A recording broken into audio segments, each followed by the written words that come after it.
할렐루야, 복된 주일입니다. 오늘은 제 컴퓨터가 망가져서요. 여러분들에게 옆에 화면을 띄울 수가 없어서 제 얼굴로 그냥 제가 성경은 읽고 녹음하도록 하겠습니다. 컴퓨터가 망가져도 무슨 일이 있어도 주님을 예배하는 데는 아무 문제 없고요. 하나님의 말씀을 전하는 데도 아무 문제가 없는 줄 믿습니다. 오늘 특별히 저희들이 생각할 생명나무의 마지막 구절이 오늘 저희들에게 특별한 의미로, 특별한 은혜로 다가올 수 있기를 축복합니다. 계속해서 생명나무를 창세기부터 시작해서 잠언서를 거쳐서 이제 계시록으로, 오늘 드디어 우리 생명나무의 마지막 구절인 우리 계시록 22장 18절 19절 말씀을 생각하려고 하는데요. 한 번 더 제가 그동안 계속해서 말씀드렸던 생명나무를 정리해 보려고 합니다. 자, 아담과 하와의 불순종으로 이제 저희들은 더 이상 생명나무에 이를 수 없었지요. 그러나 그 의미를 정확하게 파악한 솔로몬은요, 잠언서에서 예수님, 다시 오실 메시아가 생명나무임을 분명하게 언급하고 있고요.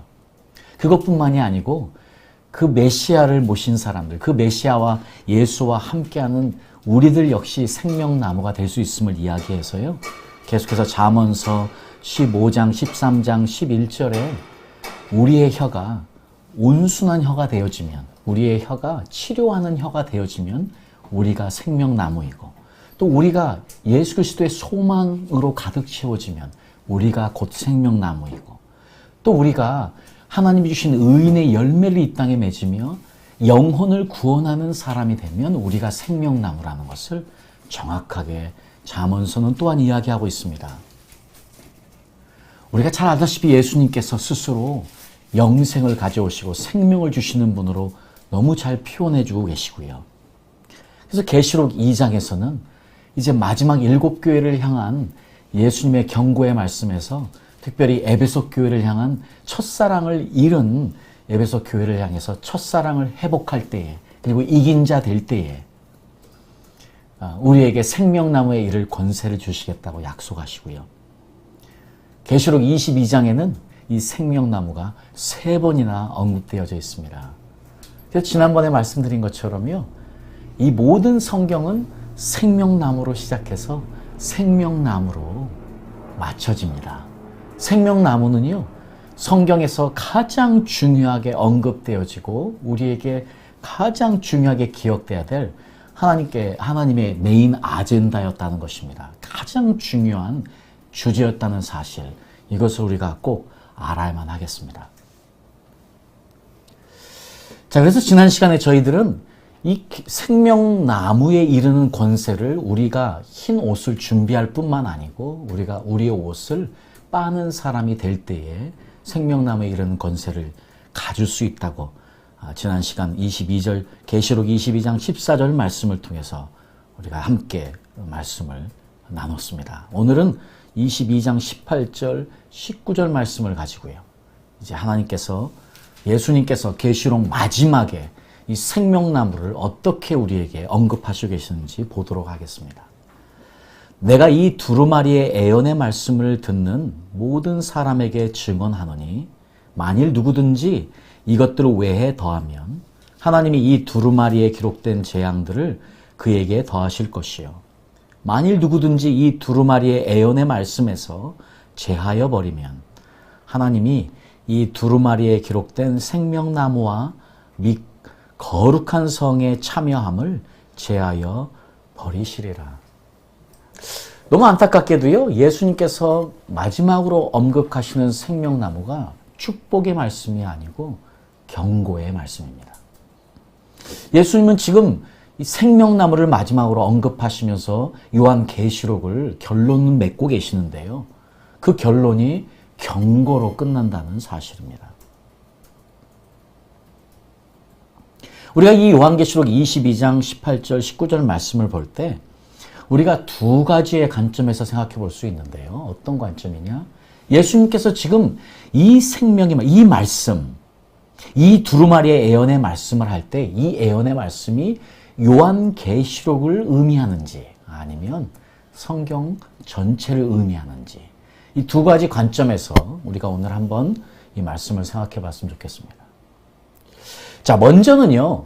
지금 요한계시록 22장 18절 19절에 지금 우리가 이 애언의 말씀을 더하거나 빼게 되면 그 사람은 절단코 천국에 갈 수 없다는 이 경고의 말씀. 이것은 문자 그대로 요한계시록의 말씀을 의미하는 것이지요.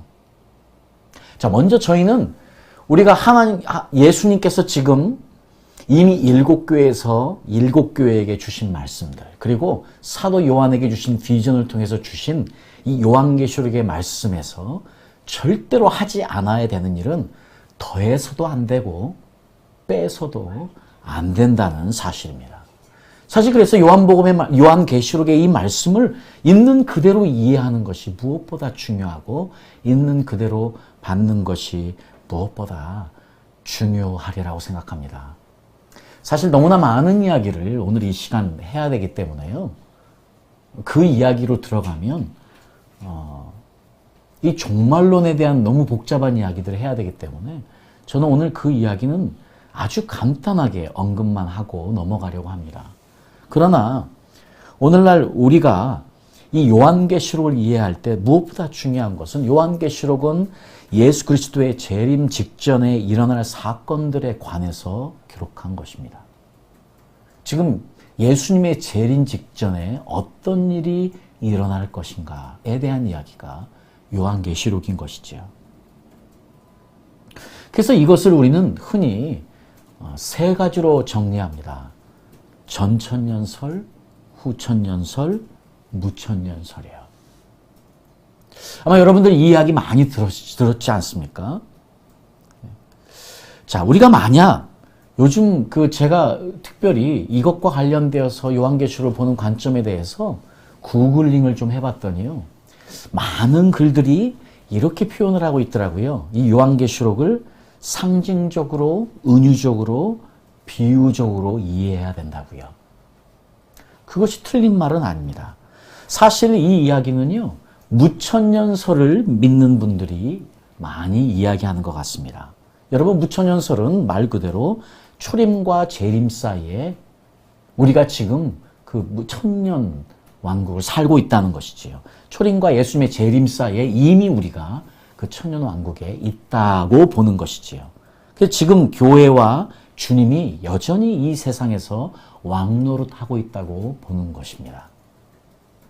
사실은 이 의견이 그렇게 많지 않았다가 최근에 와서 제 생각이에요. 제 견해. 이건 그냥 제 생각입니다. 2000년대부터 한국교회에서 아주 많이 회자됐을 뿐만 아니고 믿고 있는 것 같습니다. 저는 이것을요, 영국에 가서 신학 공부를 하면서 보니까 영국의 많은 교회들은 이미 무천년설을 믿고 있더라고요. 그리고 많은 영국의 목회자들도 무천년설을 믿고 있고요. 자, 어떻습니다? 그렇습니다. 그런데 우리가 또한 그동안 이 무천년설이 주요한 성경 요한계시록을 보는 관점이 되기 전에 우리가 그동안 많이 믿고 있던 것은 전천년설입니다. 전천년설은 이 재림 후에, 예수님의 재림 후에 천년 왕국이 임하고, 그리고 이제 예수님의 재림 후에 사탄이 무저갱에 갇힌다는 것이지요. 그리고 우리가 또 한 가지 알고 있는 후천년설이 있습니다. 이 후천년설은요, 바로 이제 천년 왕국, 이것이 이미 와 있다는 것입니다. 그래서요, 이것은 무슨 말이냐면요, 지금 복음 전파로 이 악이 점진적으로 소멸되면서 천년왕국이 임한다고 보는 것이거든요. 그래서 지금 세상을 이미 악이 없어지고 있다고 보는 것입니다.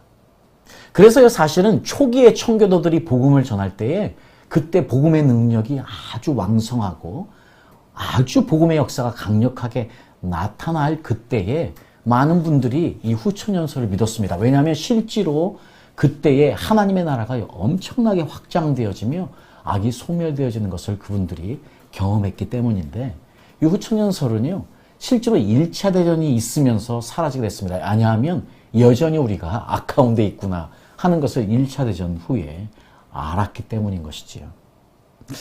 어쨌든 이제 우리가 이 요한계시록을 어떻게 보느냐, 이것이 사실은 너무나 중요한데, 지금 요한계시록은 우리가 분명하게, 제 생각에는요, 이건 제 개인적인 견해이기도 하지만 마태복음 24장에 예수님께서 직접적으로 마지막 때에 어떤 일이 일어날 것을 말씀하신 마태복음 24장과 데살로니가 전서 2장과 데살로니가 후서 2장을 가지고 우리가 요한계시록을 이해하는 것이 너무나 중요한 것 같습니다. 제가 지금 여러분들에게 어떤 것이 옳고 어떤 것이 그른가 하는 것을 말씀드리려고 하는 것은 아닙니다. 그런데요, 무엇보다 중요한 것은요, 지금 여러 흘러오는 어떤 사조들 때문에 우리가 자꾸 요한계시록을 상징적이고 은유적으로 비유적으로만 보려고 하는 이것은 굉장히 큰 문제가 있는 것 같습니다. 왜 그러냐면, 만약에 그렇게만 다 이해를 한다면요, 지금 우리가 놓치는 요한계시록의 예수님의 말씀들이 너무 많다는 사실입니다. 그 어떤 설도요, 전천년도, 후천년도, 무천년도 지금 요한계시록 이야기하는 그 전체를 다 통합해서 분명하게 이야기해주는 어떠한 설도 없다는 것입니다. 저는 성경을 공부한 사람입니다. 특별히 성경을 있는 그대로 공부한 성서시상을 공부한 사람으로서요, 처음부터 이 문제를 바라볼 때마다 그 어떤 뷰도 성경 전체를 통합하지 않는다는 사실 때문에 솔직히 말씀드리면 그 어떤 것도 다 그대로 용납하고 싶지 않았습니다. 그래서 저는요, 그때 제 스스로 이렇게 불렀습니다. 팬 밀라니얼리즘. 그것은 뭐냐면요, 전천년, 후천년, 무천년 다 믿는다는 것입니다. 왜냐면은요, 지금 전천년도, 무천년도, 후천년도요, 다 성경적인 근거를 가지고 이야기하고 있다는 사실인데, 문제는요, 성경을 가지고 전부 다 이야기하고 있지만 그 어떤 것도 성경이 이야기하는 전체를 통합하지 못한다는 사실입니다. 그 어떤 뷰도 성경이 이야기하는 전체를 다 설명해 주지 못한다는 사실입니다. 다시 말씀드리지만은요, 지금 요한계시록은 분명하게 마태복음 24장과 데살로니가 전서 2장과 데살로니가 후서 2장의 말씀과 함께 이해되어져야만 하기 때문입니다. 그런 의미에서요, 오늘 지금 예수님의 이 놀라운 생명나무와 관련돼서 누구든지 이 애언의 말씀에 더하면, 그리고 만약에 빼면 그 사람은 결단코 천국에 가지 못한다는 이 놀라운 경고의 말씀을 우리는 정말로 귀담아 들어야 될 마지막 때에 살고 있는 것 같습니다. 만약에 요한계시록의 모든 말씀을 상징적, 은유적, 비유적으로 본다면 오늘 이 말씀도 특별한 의미로 다가오지 않을 수도 있습니다. 이 말씀을 그냥 성경 전체에 대한 말씀으로도 이해할 수 있습니다. 물론 그것이 절대 틀린 건 아닙니다. 그러나 저는 오늘 지금 그 말씀을 그렇게 생각하기 전에 예수님께서 말씀하신 이 말씀, 이것은요, 요한계시록 말씀 그 자체를 이야기하는 것을 어떤 성경학자도 부정하지 않거든요. 자, 그렇다면 저희들이 어떤 눈으로 요한계시록을 지금 바라보고 있느냐를 한번 묵상해보고 돌아볼 필요가 있는 너무나 중요한 말씀인 것 같습니다. 우리는 혹시 어떤 관점에 몰입되어서, 우리가 혹시 어떤 관점을 더 좋아해서 그 관점만으로 요한계시록을 풀다 보니까 내가 원하는 부분만 보고 있지 않은지, 내가 보고 싶지 않은 부분은 그냥 지나치진 않는지. 오늘 지금 정확하게 예수님은요, 지금 생명나무를 언급하시면서 더하거나 빼는 자는 결단코 천국에 갈 수 없다는 경고의 말씀을 하시거든요.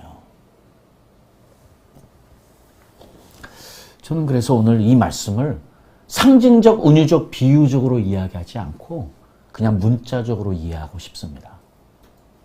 어찌하든지 요한계시록에 있는 모든 말씀들은 이루어질 것이기 때문입니다. 우리는 그것을 알아야만 되겠고, 그리고 열린 마음으로 성령의 인도를 받으며 요한계시록을 읽어야만 하겠습니다. 특별히 마지막 때에 우리는 모두 정확한 성령의 인도를 받아서 절대로 실수가 있어서는 안 되겠습니다. 그래서 다시 한번 여러분들에게 정말로요, 예수님의 이름으로 정말로 부탁드립니다. 여러분, 말씀을 있는 그대로 받아들이십시오. 그러면서 성령의 인도를 구하십시오.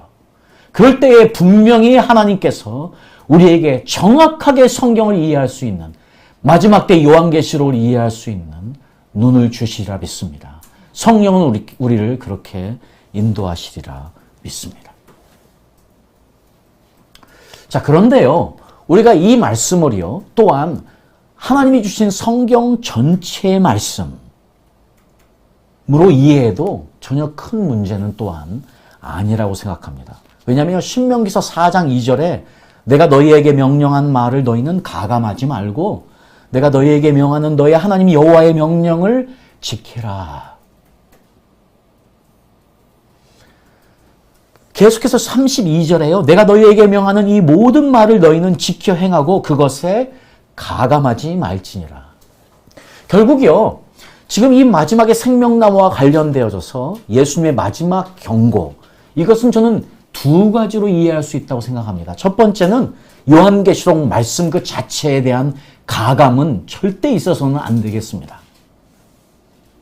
우리가 어떤 관점에 휩쓸려서 그들 중에서 말씀되어진 것이 잊혀져서도 안 되고 가르쳐지지 않아서도 안 되겠습니다. 성경에서 말씀하는 모든 마지막 때에 일어날 일들은 분명하게 일어나는 것을 저는 믿습니다. 그리고 하나님이 주신 이 성경의 모든 말씀 또한 그대로 우리가 가감하지 않고 이해하는 은혜가 필요한 줄 믿습니다. 그래서요, 이 데니스 존슨이란 분이요, 이렇게 멋있는 말을 했더라고요. 제가 좀 읽어보도록 하겠습니다. 이 신적인 증거는, 지금 이제 말씀에 대한 이야기입니다. 이 신적인 증거는 장난의 대상이 될 수 없다.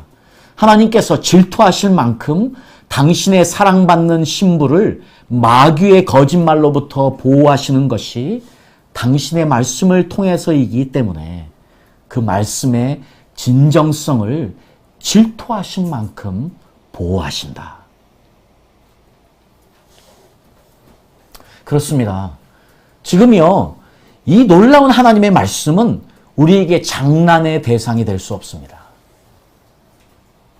그 말은요, 우리가 벌써 하나님의 말씀을 가감한다는 것은요, 그것을 가지고 장난친다는 것과 똑같은 의미인다고 저는 생각을 합니다. 데니스 존슨이 오늘 너무나 정확한 이야기를 했습니다. 우리는 절대로 tampering with it, 그걸로 절대로 장난칠 수 없습니다. 그래서 마태복음 5장 19절 20절에요. 예수님께서 직접적으로 이 말씀을 또한 하시는 것입니다. 그러므로 누구든지 이 계명 중에 지극히 작은 것 하나라도 버리고 또 그같이 사람을 가르치는 자는 천국에서 지극히 작다 일컬음을 받을 것이요.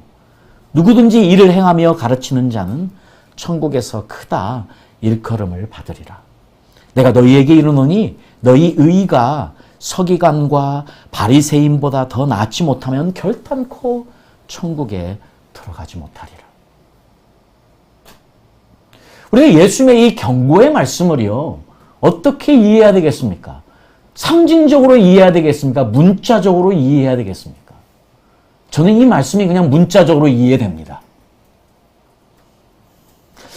이 데살로니가 후서 2장 10절에 보면은요, 지금 사도 바울이 마지막 때에 적그리스도가 나타날 때에 대한 이야기를 언급하시면서 10절에 또한 이렇게 이야기하고 있어요. 불의의 모든 속임으로 멸망하는 자들에게 이 말이니 이는 저희가 진리의 사랑을 받지 아니하여 구원함을 얻지 못함이라. 자, 말 그대로 they refused to love the truth. 지금 이 마지막 때에 적그리스도가 활동할 때에 어떤 일이 있냐면 그들이요, 더 이상 진리를 사랑하는 것을 거절한다고 이야기하고 있습니다. 그들은 결단코 구원에 이르지 못한다는 경고의 말씀까지 사도 바울이 지금 하고 있습니다. 이 마지막 때예요. 정말로 저희들은 마지막 때에 살고 있는 것 같습니다. 여러분들이 어떤 관점을 가지고 요한계시록을 바라보든 상관없이 우리는 정말로 마지막 때에 살고 있어요. 이때에 우리가 그 어떤 것보다 중요한 것은 진리가 무엇인가를 아는 것이고요. 그 진리를 사랑하는 것입니다. 지금 사도 바울이 데살로니가 후서 2장 10절에 경고하신 것처럼 우리가 진리를 사랑하지 않으면, 하나님의 말씀을 사랑하지 않으면 구원받지 못할 수 있는 그 마지막 때에 우리가 살고 있기 때문입니다. 그래서 저희는 오늘 이 시간 두 가지를 한번 생각해 봤으면 좋겠습니다. 자, 이 두 가지를 생각하기 전에요. 저는 여러분들에게 다시 한번 제가 여러 번 설교 말씀에서 언급해 드렸지만 이 truth, 진리라는 것은요, 영어로 쓰면 capital T, 큰 대문자 T를 쓴 truth가 있고요. 소문자 T를 쓴 truth가 있습니다. 여러분, truth with capital T, 이 대문자로 시작되는 진리는요, 절대 불변의 진리입니다. 그리고요, 우리가 알고 있는 진리 중에서 또 어떤 진리가 있냐면 truth with small t. 의미가요, 상황과 환경에 따라서 바뀔 수도 있는 진리입니다. 이것들은요, 어느 순간에 어느 시대에도 바꿀 수 없는 절대 진리인 truth with capital T가 아니고요. 이 진리들은 truth with small t인 것이죠. 우리가 사실은 진리를 발견하고 알 때에 이 두 가지를 면밀하게 보는 것이 너무 중요합니다. 왜냐하면 그렇지 않으면 우리가 율법주의자가 될 수 있고요. 그렇지 않으면 우리가 예수님께 주님이 말씀하신 진정한 말씀의 의미를 곡해하고 가감할 수 있기 때문인 것이죠. 그래서 사실은 성경을 보는 학자들이 중요한 것이고, 정말로 성경을 연구하는 사람들은요, 목숨을 걸고 이 의미가 무엇인지를 확인하는 것이 너무 중요한 것이죠. 우리가 만약 성경을 연구하고 보는 사람들이 이것을 잘못 해석해서 잘못 영향력을 끼친다면, 안타깝게도 오늘 말씀대로 하면은요, 그 사람은 결단코 천국에 갈 수 없습니다. 그러니까 지금 성경을 다루는 학자들, 성경을 다루는 목사들이 얼마나 중요한 위치에 있습니까? 오늘 지금 요한계시록 마지막 예수님의 지금 경고의 말씀은 말씀을 다루는 모든 목사들에게, 말씀을 다루는 모든 성경학자들에게 주는 정말로 무서운 말씀이라고 저는 생각합니다. 자, 오늘 저희들은요, 이 진리의 말씀을 가지고 두 가지를 생각해 보도록 하겠습니다. 저희들이 만약에 예수님의 경고의 말씀 그대로 더한다. 이 하나님의 말씀에 더한다는 것은 어떤 것이 있는가를 한번 생각해 보면서 우리도 혹시 그런 잘못을 하고 있지 않은지 한번 살펴봤으면 좋겠습니다. 아까 말씀드린 대로요, 종말론에 대한 이야기를 했지만 우리가 어떤 관점에서 요한계시록을 바라보느냐에 따라서요, 사실은 천년왕국이 언제 있는지, 그리고 특별히 천년왕국 전에 이끌림을 받는 그 휴거가 언제 있는지 아주 중요한 문제가 부각되어집니다. 혹시나 우리가요, 내가 원하는 것, 내가 믿고 싶은 것을 이야기하기 위해서 성경에 이야기하고 있지 않은 다른 이야기들을 덧붙인다면 그것은 절대로 있을 수 없는 이야기인 것이지요. 혹시나 내가 아는 관점에 그 관점을 정당화시키기 위해서요, 내 의견이 부과되어졌다면, 그래서 그것이 하나님의 진리를 곡해한다면 그것은 결국은요, 더하는 일이 되는 것이지요. 정확하게 이야기하면요, 모슬림들도 성경을 믿습니다. 구약을 그들도 믿기 때문이지요. 문제는 무엇입니까? 모슬림이 왜 저렇게 됐습니까? 더한 것이죠, 정확하게. 모하메드를 더한 것이지요. 그리고 모든 것을 모하메드를 통해서 보면서 재해석이 됐기 때문에 같이 시작했어요. 구약으로 같이 시작했는데 완전히 다른 결론이 나온 것이지요. 우리는 특별히 하나님의 말씀을 더한다는 것에 대해서 생각을 해볼 때요, 저는 이것은 특별히 목회자들과 한번 나누고 싶은 이야기인데 여러분들은 지금 어떤 설교를 하시는지를 한번 여쭤보고 싶습니다. 여러분들은 강의 설교를 위주로 하십니까? 아니면 주제 설교를 이야기하십니까? 혹시 여러분들이 듣고 있는 설교는 강의 설교입니까? 아니면 주제 설교입니까? 하는 것을 여쭤보는 거예요. 주제 설교는요, 어떤 주제가 정해지면 그 주제를 설명을 합니다. 강의 설교는요, 말씀을 가지고 말씀이 이야기하는 것을 설명하면서 포인트를 주는 것이고요. 상당히 다른 차이가 있습니다. 제가 알기로 우리나라에 많은 분들이 강의 설교도 하고 주제 설교도 하지만 옛날에 사신 대부분의 목사님들은 다 주제 설교를 하게 됐습니다. 주제 설교를 하게 되면요, 문제가 뭐냐면 내 생각이 들어갈 수밖에 없다는 것입니다. 강의 설교가 그렇게 보면은요, 상당히 안전한 설교일 수 있습니다. 강의 설교는 성경이 이야기하는 것에 그대로 머물기 때문인 것이지요. 성경을 벗어나서 이야기하지 않기 때문인 것이지요. 그래서 혹시 우리가 주제 설교에 익숙해 있다면요, 우리가 명심해야 됩니다. 내가 지금 이 말을 할 때 이 말은 성경에 근거한 것인가 아니면 내 생각이 들어간 것인가. 아무리요, 우리가 선한 일을 위해서 좋은 말을 한다 할지라도요, 성경이 이야기하고 있지 않은 내 생각을 덧붙인다면 그것은 성경적이 아닌 것이기 때문인 것입니다. 오늘 그런 의미에서 우리가 어떤 설교를 하는지는 우리가 혹시 우리도 모르는 사이에 하나님의 말씀에 내 생각을 더할 수 있는 함정에 빠질 수 있다는 사실 또한 우리가 잘 알아야만 하겠습니다. 왜냐하면 여전히요, 우리가 요한계시록을 보는 관점도 지금 여러 가지 관점이 있는 것처럼요, 성경을 보는 관점도요, 우리가 여러 다른 색깔의 렌즈들을 가지고 있기 때문입니다. 여러분, 저는 지금 투명한 안경을 쓰고 있지만은요, 제가 선글라스를 끼면 그 선글라스의 색깔로 인해서요, 보는 것들이 다시 다 달라집니다. 그것이 빨간 선글라스가 되면 보는 것이 색깔이 달라지고요. 파란 게 되면 또 달라지고요. 그런 것처럼요, 우리도 성경을 있는 그대로 보고 이해하는, 하나님께서 원래 의미하시고 말씀하신 그 의미를 찾아내기 위해서 우리가 어떤 관점을 보느냐가 너무 중요한데, 이것이 이제 해석학적인 문제여서 굉장히 큰 문제가 되는 것이지요.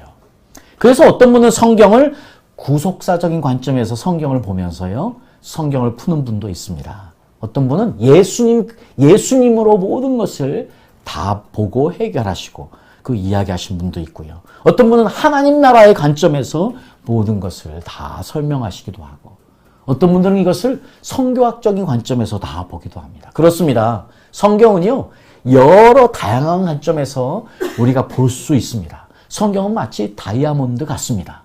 우리가 어떤 관점에서 보느냐에 따라서요, 우리가 보는 각도가 틀려지고 보는 색깔이 틀려지고 우리 강조점이 틀려지기 때문인 것이죠. 중요한 것은요, 다이아몬드가 그 어떤 다른 각도에 봐서 다른 색깔과 다른 모양을 본다 할지라도 다이아몬드의 본질은 변하지 않는 것처럼요.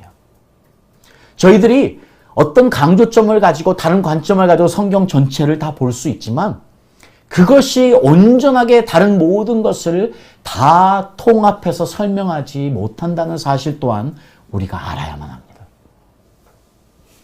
통합해서 보는 눈, 그 모든 것을 다 통합해서 보는 그런 눈이 우리에게 너무 필요한 것이지요. 자, 그런 의미에서 우리는 우리가 모르는 사이에 우리가 특별히, 제가 이런 표현을 좀 쓰겠습니다. 우리가 꽂혀있는 부분, 우리가 특별히 강조하고 싶은 부분에 매달리다 보면 성경 전체가 놓쳐질 수 있는 약점도 있다는 것입니다. 그것이 옳은 관점임에도 불구하고요. 그런 면에서 우리가 혹시 하나님의 말씀을 더하는 실수를 하지는 않나 하고 우리를 항상 살펴보며 말씀을 전하는 것도 필요하고 말씀을 듣는 것도 필요하고 말씀을 분간해내는 일도 필요한 것 같습니다.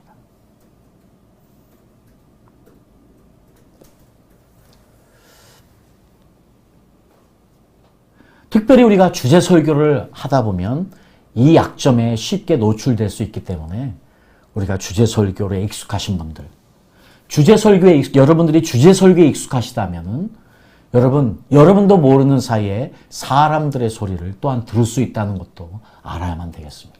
우리가 주제설교를 하고 있다면 나도 모르는 사이에 내 생각을 말할 수 있다는 사실 또한 잘 명심했으면 너무 좋겠습니다. 두 번째로요, 우리는요, 이 하나님의 말씀에서 빼버리는 일이 우리가 종종 또 있을 수 있다는 사실입니다. 더하는 실수만큼이나 빼는 실수도 우리가 한다는 사실입니다. 저는 이 이야기는요, 다시 한번 아까 말씀드린 대로요, 선택적이 될 수 있다는 사실입니다. 우리가 말씀을 전할 때에 그 말씀을 전하는 것이 선택적이 되면 우리가 빼는 잘못을 할 수 있다는 사실을 말씀드리고 싶습니다. 그렇습니다. 성경은 여러 가지 관점으로 다 볼 수 있기 때문에 그 모든 다양한 관점들을 우리가 이해하는 것이 필요한데, 혹시나 내가 그 강조점을 너무 둔 나머지 다른 말씀들을 우리가 놓쳐버린다면 그것은요, 결국 선택적이 되어서 빼는 잘못을 하고 있다는 사실인 것이죠.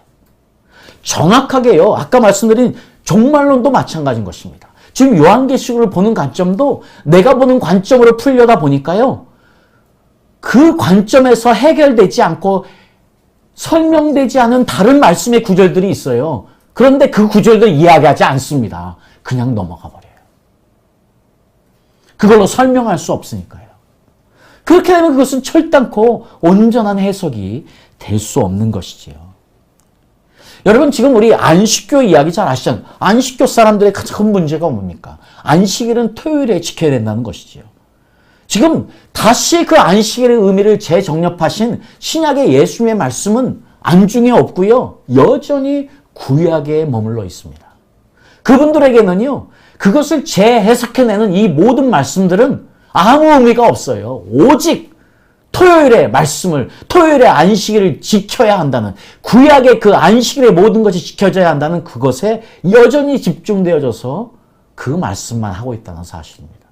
어떻게 보면 안식교가 정확하게요, 말씀을 자기가 원하는 방향으로 한번 보고 그것만을 보려고 하는 사람들임을 우리에게 설명해 주고 있는데요.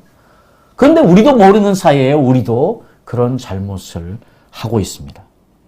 여러분, 비근한 예로 우리 지금 구원론과 관련돼서 제가 지금 너무 많은 이야기들을, 신학적인 이야기들을 드려야 되고 하기 때문에 제가 해석학에 대한 이야기도 나왔고요, 지금 종말론에 대한 이야기도 나왔고요, 구원론의 이야기도 나올 수밖에 없습니다.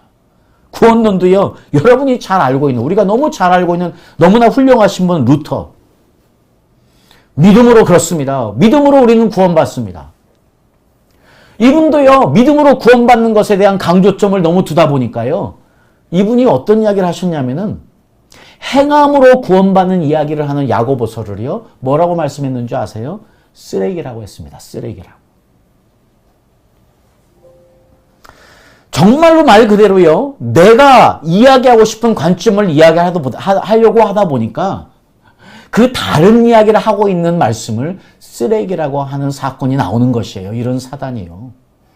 지금 이러한 약점들을 우리가 가지고 신학을 공부했고, 우리도 지금 어떤 관점에 함몰되어져서 이렇게 말씀을 보고 있지 않은지 우리가 살펴봐야만 되겠습니다. 여러분, 참고로요, 야고보서는요, 너무나 중요합니다. 왜 중요하냐? 야고보가 중요합니다.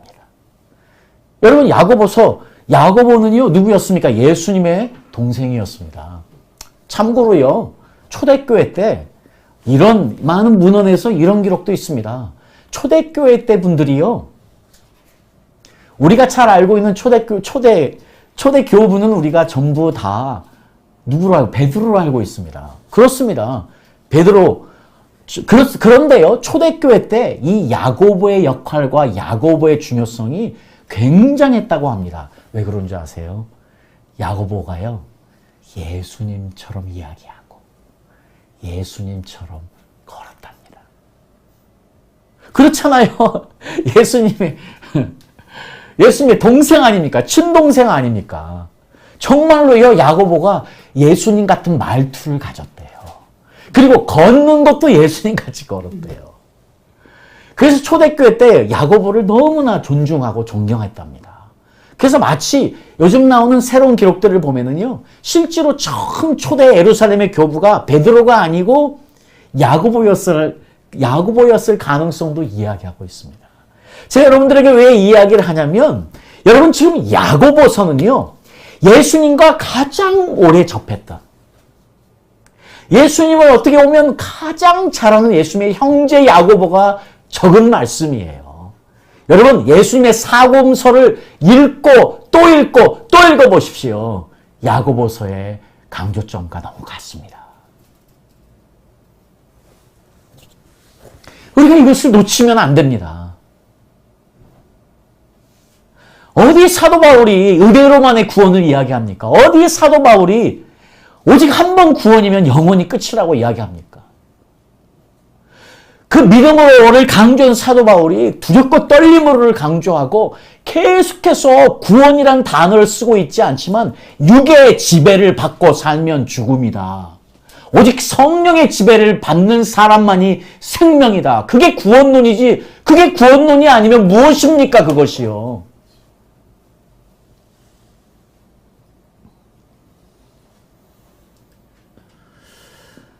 자, 그런 의미에서 혹시 우리는 어떤 구원론을 가지고 말씀을 바라보고 있습니까? 여러분, 구원론은요, 사도 바울이 이야기한 말씀만 가지고 이해할 것이 아니지요. 공간복음서, 예수님의 말씀도 그대로 봐야 되겠고요. 히브리서도 봐야 되겠고요. 베드로 전후서도 봐야 되겠고요. 야고보서도 봐야 되겠고요. 그리고 요한계시록도 봐야 되지 않겠습니까? 지금 성경이 이야기하고 있는 그 어떤 말씀도 절대로 빼서는 안 되고요. 내가 원하는 말씀만 보고 그 말씀만 전하는 절대 그런 잘못은 저지르지 않아야 되겠습니다.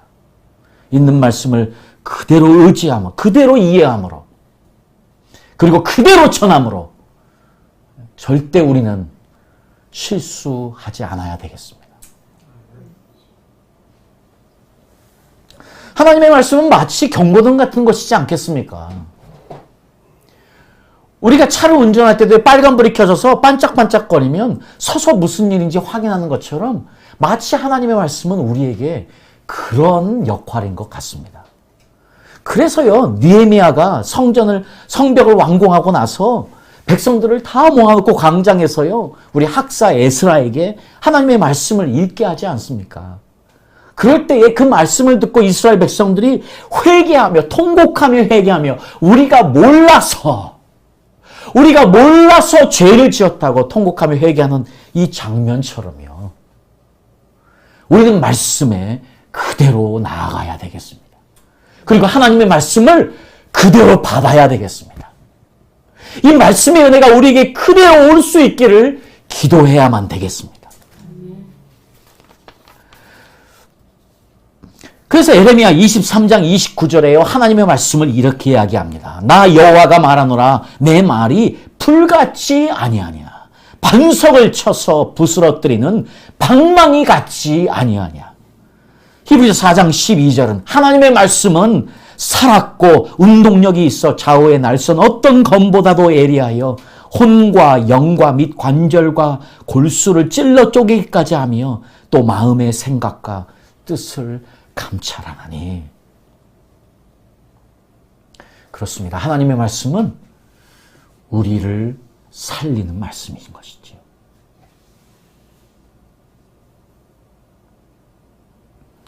혹시 우리가 이 말씀 중에서요, 여전히 여러분의 삶이 내가 원하는 말씀만 이해하고 내가 좋아하는 말씀만 애우고 그 말씀만으로 기도한다면 여러분은 벌써 성경의 말씀을 뺀 자 드립니다. 그럴 수 없습니다. 그렇습니다. 우리 모두는요, 다 우리가 특별히 나에게 은혜를 준 말씀을 기억할 수밖에 없습니다. 그 말씀이 나에게 특별히 더 은혜가 될 수 있는 것이지요. 그러나 잊지 말아야 될 것은요, 우리는 계속 이 믿음의 여정 가운데서 중요한 것은 성경의 말씀 전체의 그대로를 그대로 받아들이는 것입니다. 이 모든 말씀은 우리에게 생명으로 오기 때문입니다. 경고등으로 오기 때문인 것이지요. 베드로전서 1장 2절이 그래서 이야기합니다. 여러분, 하나님께서 우리에게 이 말씀을 주신 것은요, 순종하라고 주신 것입니다. 성경은요, 파악해야 될 말씀이 아니에요. 성경은요, 순종하라고 주신 말씀인 것입니다. 그래서 저는 요한계시록 1장 3절 말씀을 가지고 오늘 말씀을 결론 짓겠습니다. 이 예언의 말씀을 읽는 자와 듣는 자들과 그 가운데 기록한 것들을 지키는 자들이 복이 있나니 이는 때가 가까움이라. 저희는 이 마지막 때를 살고 있습니다. 제가 여러 번 여러분들에게 말씀드렸습니다.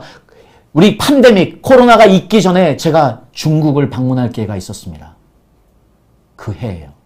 그리고 저는 중국에서 이미 3년 반을 살았기 때문에 중국, 특별히 북경을 너무 잘 압니다. 그런데 제가 여러 해 후에 다시 간 북경은 너무나 틀렸습니다. 제가 가지고 간 돈을요, 전혀 쓸 수가 없었습니다. 제가 3일을 머무는 동안에요, 제가 돈을 하나도 못 쓰고 왔습니다. 왜냐하면 쓸 수가 없었습니다. 어디에 가서도요, 돈을 받는 곳이 없었습니다. 모든 것이요, 다 핸드폰으로 결제가 됐습니다. 길에 있는 거지들조차도요, 핸드폰으로 돈을 받습니다. 여러분, 지금 중국에는요, 모든 도시들, 시골에 할아버지 할머니들만 빼놓고요, 시골에 있는 일부만 빼고요, 모든 도시들은 이미 다 현금 없는 사회가 됐습니다. 제가 지금 여러분들에게 이 말씀을 드리는 것은요, 성경에 나오는 그 어떤 것도 이루어진다는 사실입니다. 상징적으로 봐가지고 그냥 그래, 이거는 일어날 수 있는 일이야, 이런 일이 아니라는 것입니다. 분명히 우리는 마지막 때에 돈으로 살 수 없는 때가 옵니다. 이미 중국은 그것을 너무나 분명하게 보여주고 있습니다. 이미 그 모든 것들이 다 완성되어진 시대에 우리는 살고 있습니다. 이제 우리 사회는 현금 없는 사회로 이미 가고 있고요. 이미 우리는 이 모든 상황들이 어떻게 급진적으로 이루어질지 모르는 사회에 살고 있습니다. 여러분, 정말로 부탁드립니다. 성경의 말씀을 있는 그대로 이해하십시오. 그리고 하나님의 인도를 구하십시오. 그러면서 시대를 읽고 시대를 아는 성령의 그 인스파이어 되어서 이 땅을 살아갈 때에 비로소 우리는 이 땅에서 이기는 자들이 될 줄 믿습니다. 오늘 말씀 그대로요. 만일 누구든지 이것들 외에 더하면 하나님이 두루마리에 기록된 재앙들을 그에게 더하실 것이요. 만일 누구든지 이 두루마리의 예언의 말씀에서 제하여 버리면 하나님이 이 두루마리에 기록된 생명나무와 및 거룩한 성에 참여함을 제하여 버리시리라. 어찌하든지 우리 모든 믿는 분들은 천국에 가야만 하겠습니다. 하나님의 말씀을 우리가 가감없이 받아들여서 있는 그대로 받아들여서 끝까지 이 땅을 승리하는 이기시는 여러분 되시기를 예수님의 이름으로 축복합니다. 아멘.